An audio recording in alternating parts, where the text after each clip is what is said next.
स्वागत है दोस्तों आपका हमारे आज के बाजार की बात इस सेशन में। एबी हब की ओर से डिस्क्लेमर दे देता हूं। आज हम स्टॉक मार्केट को एनालिसिस करने वाले हैं, जो कि हम हर वीक में करते हैं। मैं सेबी रजिस्टर्ड बंदा नहीं हूं। जो भी हम बात करेंगे आपकी जानकारी और ज्ञान को बढ़ाने के बारे में बात करेंगे। हर ट्रेड में रिस्क होता है, पहले आपने रिस्क रिवार्ड का आकलन करना चाहिए, फिर अपने वित्तीय सलाहकार से बात करके आगे का निर्णय लेना चाहिए। चलिए चलते हैं फटाफट। हम क्या करने वाले हैं, प्रोफेशनल ट्रेडर्स के सीक्रेट जानेंगे। एक प्रोफेशनल ट्रेडर प्राइस एक्शन का स्टडी करता है, पैटर्न का स्टडी करता है, वॉल्यूम्स का स्टडी करता है, मोमेंटम का स्टडी करता है, वोलाटिलिटी का स्टडी करता है, टाइम और सेंटीमेंट को देखता है। उसके बाद कंफर्मेशन मिलने के बाद ट्रेड लेता है, तो उसके सही होने की संभावना बढ़ जाती है, गलत होने की संभावना कम हो जाती है।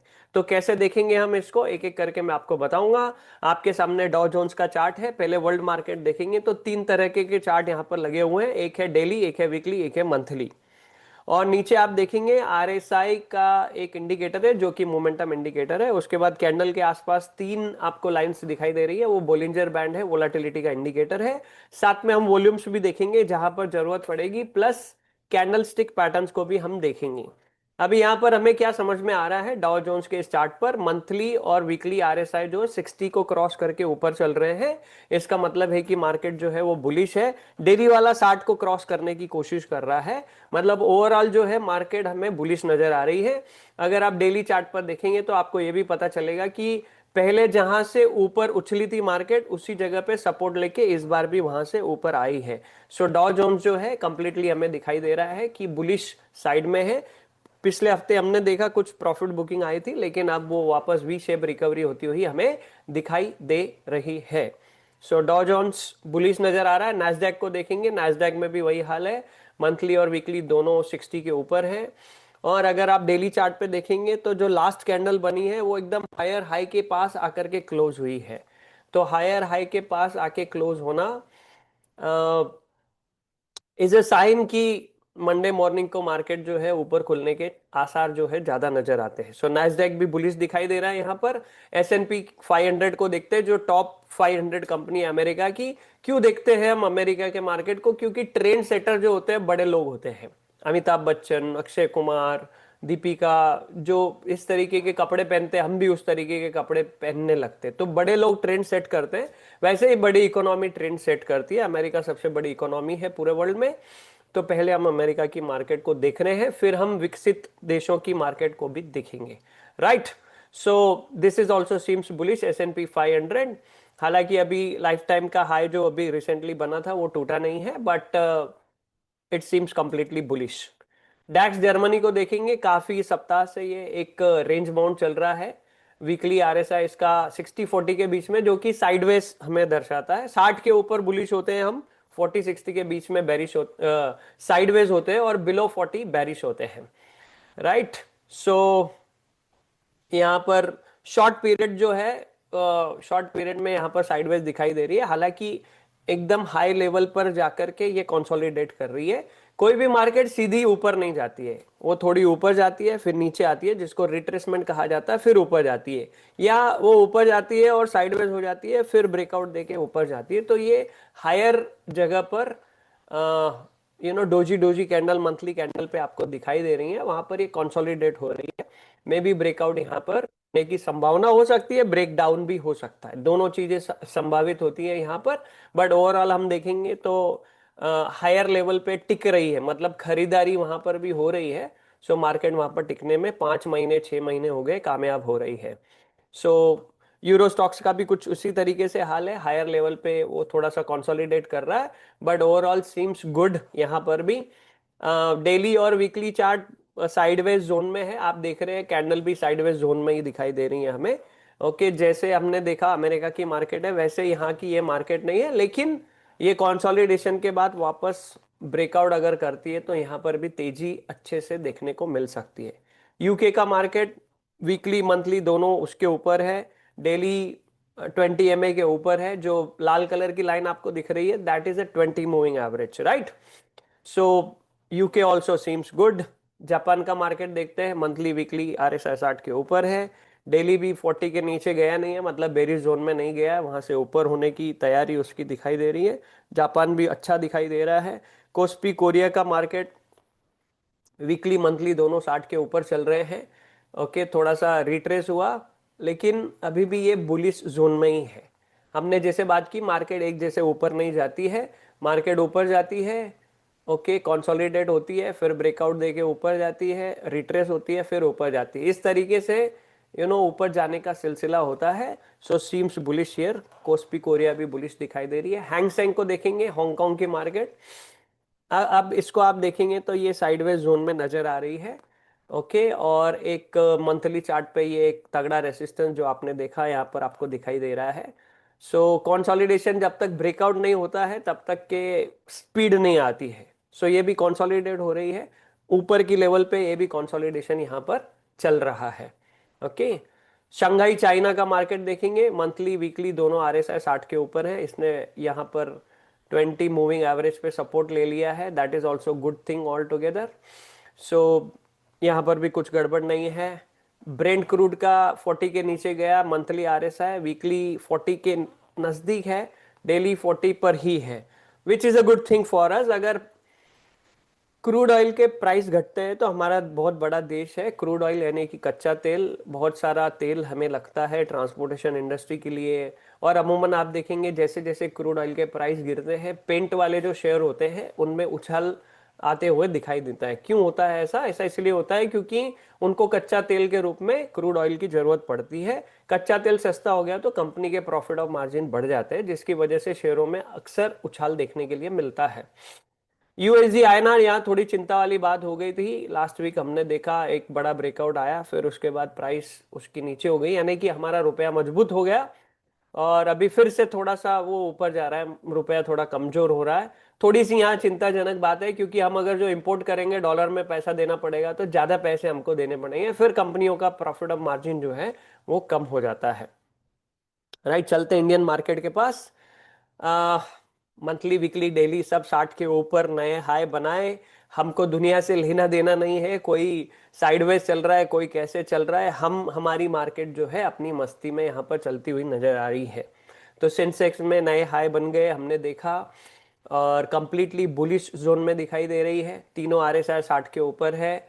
और आप एक और बात गौर करेंगे तो अपर बोलिंजर बैंड के नजदीक अभी आ गई है। अपर बोलिंजर बैंड के नजदीक आने का मतलब है कि ऊपर की तरफ वोलाटिलिटी तेज गति से मार्केट वहां पर जा सकती है। जैसे अगर आप इस मंथली चार्ट को देखेंगे, यहाँ पर अपर बोलिंजर बैंड पे आई तो मार्केट काफी तेजी से ऊपर जाती हुई नजर आई। राइट, अभी भी उसी तरीके का सिनेरियो दिखाई दे रहा है, वीकली चार्ट पर भी, डेली चार्ट पर भी, near to upper Bollinger band, which is a good sign all together. Okay, market makes a new high, काफी समय बाद नए हाई को तोड़ा। निफ्टी ने भी नया हाई बनाया, इसी हफ्ते में बनाया, और नया हाई बनाने के बाद नए रिकॉर्ड बनाए।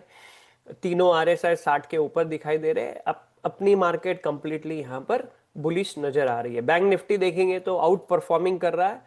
सी माय डियर फ्रेंड्स, अगर किसी किसी देश का बैंकिंग में अच्छी खरीदारी आ रही है, इसका मतलब क्या है कि सब कुछ अच्छा चल रहा है। बैंकिंग सेक्टर पैसे से रिलेटेड सेक्टर है, तो पैसे से अगर आपकी लाइफ, पैसा बहुत अच्छे से आ रहा है तो ज्यादातर ऐसा होता है कि आपकी लाइफ स्मूथ चल रही होती है। राइट, सो नए हाई बनाए बैंक निफ्टी ने भी, अपने सारे रिकॉर्ड तोड़ते हुए आगे बढ़ रही है। 60,000 को बस छूने की उसकी उसकी देरी थी, जो छुआ नहीं है अभी तक, बट फिर भी नए हाई बनाए, लाइफ टाइम हाई बनाए। और लाइफ टाइम हाई हमेशा बेस्ट बाय होता है, क्योंकि उसको कोई रेसिस्टेंस नहीं होता है।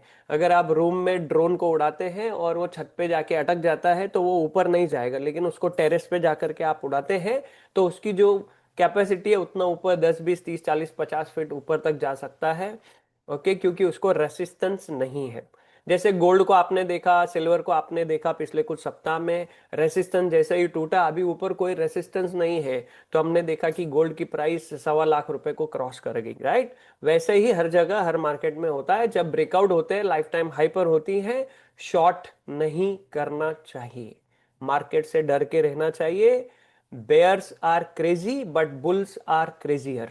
ओके, सो हमने देखा है ऊपर जाती है मार्केट में लोगों को बर्बाद होते हुए। राइट, इसीलिए हमेशा संभल के करना चाहिए काम, और स्टॉप लॉस का इस्तेमाल करना चाहिए, एक सही मेंटर के अंडर में सीखना चाहिए। Right, so bank Nifty out performing sector दिखाई दे रहा है यहाँ पर। कंप्लीटली हमारी मार्केट तीनों सेंसेक्स, बैंक निफ्टी, निफ्टी तीनों ऑल टाइम हाई दिखाई दे रहे हैं। नाउ सेक्टरल इंडेक्स देखते हैं एक एक करके। Finance Nifty is also all time high, अच्छे रिकॉर्ड यहाँ पर बन रहे हैं। महीने की कैंडल खत्म हो गई है, हायर हाई पर आकर के क्लोजिंग होती हुई दिखाई दे रही है। बैंक निफ्टी में भी आप देखेंगे तो हायर हाई के पास क्लोजिंग होने का मतलब ये होता है कि मंडे मॉर्निंग को आपको ज्यादातर गैप अप ओपन देखने की संभावना है। ओके, निफ्टी आईटी तीनों आरएसआई साइडवेज है निफ्टी आईटी के। तो जहां पर सब साइडवेज मामला है, हम लोग वहां पर अपने पैसे को फंसाएंगे नहीं, है ना। साइडवेज मार्केट मतलब पैसे आपके अटके रहते हैं, और वो एक ऐसा स्टॉक आप चुनना चाहते हैं जो तेज गति से भागे। जहां पर पैसा अटक जाए वैसे स्टॉक को चुन के क्या फायदा है। तो पहले सेक्टर में जाके देख लेना चाहिए कि क्या कर रहा है, वो परफॉर्म कैसे कर रहा है। अभी यहाँ पर डेली 60 के ऊपर है आरएसआई, लेकिन वीकली और मंथली नहीं है। तो वीकली और मंथली जो हायर टाइम फ्रेम है वो हमें बताते हैं कि ट्रेंड कौन सा एस्टेब्लिश्ड है। अभी यहाँ पर ट्रेंड ही साइडवेज एस्टेब्लिश्ड है, तो मैं क्यों जाकर के उसमें छेड़छाड़ करूंगा, राइट। टेम्पररी आपको मिलेगा वहां पर उछाल, लेकिन फिर बाद में प्राइस नीचे गिर जाएगी, क्योंकि एस्टेब्लिश ट्रेंड जो है साइडवेज है, तो पैसा पार्क हो जाता है। तो पार्क नहीं करना चाहिए। ऑटो सेक्टर आउट परफॉर्म कर रहा है। ऑटो सेक्टर के स्टॉक्स अगर आपने पकड़े होंगे, चुने होंगे, तो आपको समझ में आएगा कि उसमें बहुत अच्छा उछाला है, बहुत अच्छे। हमारी टीम के भी कई मेंबर्स ने बहुत अच्छे पैसे ऑटो सेक्टर में बनाए। मैं भी कई सारे ऑटो सेक्टर्स में ऑलरेडी इन्वेस्टेड हूँ। जब से ये ट्रेंड स्टार्ट हुआ तब से हमने उसको पकड़ लिया था, अभी तक चल रहा है, अभी तक हम उसमें बने हुए हैं। और हमारे जो कम्युनिटी मेंबर है, इस वीडियो के बाद जो हम हमारी मीटिंग करने वाले हैं उसमें मैं कुछ आपको चीजें बताऊंगा, जिससे आप सेक्टर को उछाल शुरू होने से पहले पकड़ने में कामयाब हो सकेंगे, right. That is what advance learning का फायदा होता है। और एफएमसीजी सेक्टर को देखेंगे, तीनों आरएसआई साइडवेज है। वो बुलाती है मगर जाने का नहीं। ओके, वो बुलाती है मगर जाने का नहीं। मेटल सेक्टर को देखेंगे, मंथली आरएसआई 60 के ऊपर है, वीकली 60 के ऊपर आया था, लेकिन फिर से नीचे चला गया, अभी ऊपर आने की कोशिश कर रहा है। डेली भी 40-60 के बीच में, तो it is some kind of consolidation zone वहां पर चल रहा है। हालांकि ब्रेकआउट देने का बहुत अच्छा प्रयास यहाँ पर हुआ था, तो कुछ कुछ मेटल सेक्टर में भी हमने अच्छे कुछ कुछ स्टॉक्स में पैसे कमाए थे, लेकिन अभी वो कंसोलिडेट होते हुए नजर आ रहा है। एनर्जी सेक्टर, तीनों आरएसआई 40-60 के बीच में। आप कैंडल्स को भी देख सकते हैं किस तरीके से साइडवेज चल रही है वो। Okay, Nifty oil and gas monthly 60 के नीचे है, वीकली 60 के ऊपर है, डेली 40-60 के बीच में है। ओके, कभी कभी कोई सेक्टर ऐसा कंफ्यूजन मोड में आपको डालता है, उसको भी अवॉइड कर देना चाहिए। If you have 0.000001% confusion, do not trade. Okay, Nifty pharma monthly RSI 60 के ऊपर है, वीकली आरएसआई 40-60 के बीच में काफी समय से चल रहा है। आप देख रहे हैं एकदम कंप्लीटली साइडवेज है। डेली अभी वहां पर थोड़ा सा हमें उछाल देखने के लिए मिल रहा है, लेकिन अभी भी कंफर्मेशन मिली नहीं है। कंफर्म होगा उसके बाद हम एंट्री करेंगे। ओके, जब इस वीडियो के बाद हम मीटिंग में आएंगे वहां पर मैं इसके ऊपर थोड़ी और बात करने वाला हूं आपके साथ। निफ्टी रियल्टी तीनों आरएसआई 40-60 के बीच में, अवॉइड करेंगे उसको। देन इंफ्रा, तीनों आरएसआई 60 के ऊपर है। Okay, so infra sector is doing good, near to lifetime high है। रेसिस्टेंस जोन में ब्रेकआउट होता है तो यहां पर काफी अच्छा उछाल आने की संभावना दिखाई दे रही है। पीएससी तीनों आरएसआई 40-60 के बीच में, अवॉइड इट। उसके बाद पीएसयू बैंक देखेंगे, it's out performing sector all together. PSU bank है ना, पीएसयू बैंक में अगर आपने एंट्री की होगी तो बहुत अच्छा पैसा आपने कमाया होगा। हमने भी कुछ शेयर्स लेके रखे हैं पीएसयू बैंक के, क्योंकि क्योंकि हम ये सिखाते हैं हमारे कोचिंग प्रोग्राम में कि जहां से स्टार्ट हो रही है रैली वहां पर कैसे एंटर किया जाता है। तो कुछ हमारे जो स्टॉक्स है पीएसयू बैंक के, कोई 30% ऊपर है, कोई 25% ऊपर है, कोई 40% ऊपर है। So this is what the फायदा होता है लर्निंग का। ओके, जो कि हालांकि ये वीडियो भी आपके लिए वैल्यू एडिंग वीडियो है, आपको गोल्डन नगेट मिल रहे हैं, लेकिन फिर भी अगर कोई प्रोफेशन है, उस प्रोफेशन में आप सक्सेसफुल होना चाहते हैं तो आपको जरूर किसी कोच को हायर करना जरूरी है। प्राइवेट बैंक ने ब्रेकआउट दे दिया है, यहाँ पर हमें दिखाई दे रहा है। तो पीएसयू बैंक ने अभी तक अच्छा परफॉर्म कर रहे थे, अभी प्राइवेट बैंक भी मैदान में आ गए। Banking sector is good, finance sector is good, that means the देश इज डूइंग गुड। आपने देखा अभी बहुत सारे आंकड़े आपको पता चलेंगे, महीना खत्म हो रहा है तो किस तरीके की प्रगति हमारे देश में हो रही है। डिफेंस सेक्टर वीकली और डेली 40-60 के बीच में, यानी कि साइडवेज जोन में दिखाई दे रहा है। सिर्फ मंथली हायर टाइम फ्रेम में ऊपर है, अवॉइड करेंगे उसको भी। अभी मीडिया सेक्टर तीनों आरएसआई 40 के नीचे थे, अभी इस सप्ताह 40 के ऊपर एक आरएसआई आया डेली वाला, but this is in a bearish zone. तो बेरिश जोन में हम हाथ नहीं लगाएंगे। हाँ, अगर आप फ्यूचर एंड ऑप्शंस में ट्रेड करते हैं, शॉर्ट साइड का ट्रेड लेना क्या होता है वो आपको पता है, तो नीचे गिरती मार्केट में भी पैसा बनाया जा सकता है। Okay, so not only in up trend, a professional trader makes money in the down trend also. Okay, Nifty consumer durable तीनों RSI 40-60 के बीच में, will avoid it. Nifty consumption monthly 60 के ऊपर, वीकली 60 के ऊपर जस्ट आया है, बट थोड़ा सा रेसिस्टेंस को फेस कर रहा है। डेली 40-60 के बीच में है, साइडवेज हमें यहां पर नजर आ रहा है। राइट माय डियर फ्रेंड्स, इस वीडियो को देखने के लिए आपका बहुत बहुत धन्यवाद। इसी तरह अगले सप्ताह फिर मिलेंगे। अगर आपको ये वीडियो पसंद आया हो तो किसी एक जरूरतमंद दोस्त के साथ इसको जरूर साझा करें, और अगर इसी तरीके के वीडियो आप देखना चाहते हैं तो हमारे चैनल को जरूर सब्सक्राइब कर लें। Thank you so much for watching this video.